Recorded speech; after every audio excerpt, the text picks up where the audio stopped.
नमस्कार, सावी रेसिपीजमध्ये तुमचे मनापासून खूप स्वागत। तर आज आपण पाहूया हिरव्या मिरची आणि लिंबाचे लोणचे। यासाठी इथे अर्धा किलो मिरची घेतलेली आहे आणि ती देठासहित स्वच्छ धुवून घेतलेली आहे। ही मिरची कॉटनच्या कपड्याने पुसून घ्यायची आहे किंवा कोरडी करून घ्यायची आहे। देठ काढून मिरची कधीच धुवायची नाही, कारण त्याने पाण्याचा अंश राहण्याची शक्यता असते आणि आपले लोणचं खराब होण्याची दाट शक्यता असते। तर आता इथे 8 लिंब घेतलेली आहे। लिंब आकाराने मोठी आहे आणि विशेष म्हणजे सीडलेस आहे। माझ्याकडे सीडलेस लिंबू होते म्हणून मी त्याचा वापर करत आहे। तुम्ही पातळ सालीचे लिंब सुद्धा इथे वापरू शकता। तर आता मिरची स्वच्छ धुवून कोरडी केल्यानंतरच त्याचे देठ काढून घेऊया। आता लोणच्यासाठी मसाला करायचा आहे, त्याचे साहित्य बघूया। तर 4 चम्मच मोहरी, 3 चम्मच धने, अर्धा चम्मच मेथी, 1 चम्मच सोप, 1 चम्मच जिरे, 3 चम्मच मीठ, अर्धा चम्मच हळद आणि 1 चम्मच लाल तिखट, चवीनुसार किंवा 2 पिंच आपल्याला हिंग टाकायचा आहे। तर यातील अर्धे साहित्य आपल्याला भाजून घ्यायचे आहे। तर हे साहित्य भाजण्यासाठी इथे एक पॅन गरम करून घेतलेला आहे। त्यावर हे साहित्य आपण टाकून घेऊया आणि फक्त याला गरम करायचे आहे। खूप जास्त लाल भाजायचे नाही। रेसिपी अगदी सोपी आहे, जरूर ट्राय करा। तर आता ह्या गरम पॅनवर हे सर्व साहित्य हाताला चटका लागण्या इतपतच आपण गरम केलेलं आहे।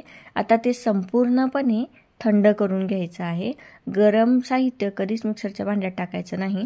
तर हे सर्व मसाला इथे थंड करून घेतलेला आहे। आता उरलेलं साहित्य यामध्ये टाकून घेऊया आणि याची जाडसर आपल्याला भरड तयार करायची आहे। लोणच्याचा मसाला बारीक करताना कधीच तो खूप जास्त बारीक करायचा नाही। अशा पद्धतीने म्हणजे व्हिडिओ दाखवल्याप्रमाणे मसाला जाडसर बारीक करायचा आहे। तर आता मिरची कट करूया। तर लोणच्यासाठी पोपटी रंगाची मिरची इथे घेतलेली आहे। मिरचीचा कलर तुम्ही बघू शकता। आता याचे आपल्या आवडीप्रमाणे आपण लहान मोठे भाग कट करून घेऊया। तर इथे मी एक मोठ्या मिरचीचे 8 भाग लांब उभे कट करत आहे। मिरची धुताना एक काळजी घ्यायची आहे, देठासहितच मिरची धुवून काढायची आहे आणि नंतरच स्वच्छ कोरडी पुसून ती कट करायची आहे। याने काय होते, लोणचं आपलं बराच काळ टिकते। आणि लोणचं करण्यासाठी ना कधीच गडद रंगाची किंवा काळसर रंगाची मिरची वापरायची नाही, कारण ती खूप जास्त तिखट असते आणि आपण त्याचं लोणचं करत नाही। लोणच्यासाठी पोपटी रंगाचीच मिरची वापरतात। तर आता सर्व मिरचीचे असेच लांब उभे काप करून घ्यायचे आहे। तर इथे अर्धा किलो मिरचीचा वापर केलेला आहे। सर्व मिरची तुम्ही बघू शकता कट करून घेतलेली आहे। आता अशाच प्रकारे आपण लिंब कट करूया। तर इथे मी मोठ्या आकाराचे लिंब घेतलेले आहे।